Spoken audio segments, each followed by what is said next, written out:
It is now August 1, 2021 at exactly 2:44 ng hapon po, tanghali. Brother Alexis Buenaventura from Tondo, Manila, Philippines. Nandito po ako ngayon sa Malacanang Palace. Mula Tondo hanggang dito po, jogging, walking, brisk walking and working out nang wala pong mask, without the mask of the beast 666. Wag po kayo mabuhay sa takot, mga kababayan. Wag po kayo masyadong legalistic o masyadong nagpapa-apekto sa negative frequencies na nararamdaman ninyo na bunga po ng media, mainstream media ng Mockingbird.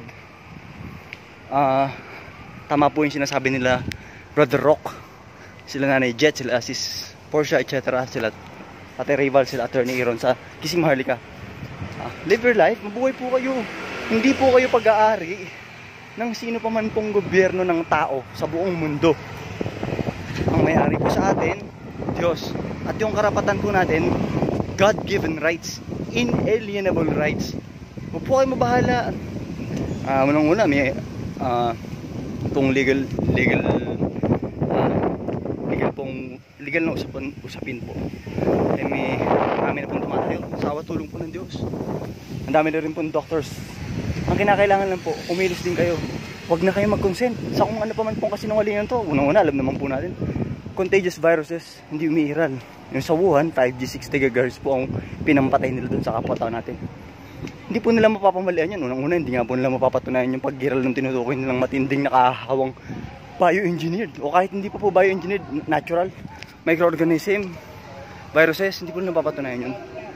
Sunod po kayo sa Gising Maharlika TV. Sama-sama po tayo. We, the people, we are the 99%. Tandaan nyo po ang karapatan natin mula sa Diyos, hindi sa kanino pa man pang tao. Salamat po sa Diyos, Ama, at sa Panginoong Jesucristo sa mabuting pagkakataon. Brother Alexis Buenaventura sa Malacanang po. From Tondo, Manila, Philippines, hanggang dito, August 1, 2021. Malapit na naman pong mag-lockdown. Tandaan nyo po, yung kalokohan na yan, kinakailangan pong magising sila sa katotohanan na grave coercion na po talaga. Lalo na ang basis po nila for all of these unconstitutional restrictions, sa mga labag po sa karapatan ng pantao natin restrictions based on medical fraud, medical scam. Kapayapaan po, paalam.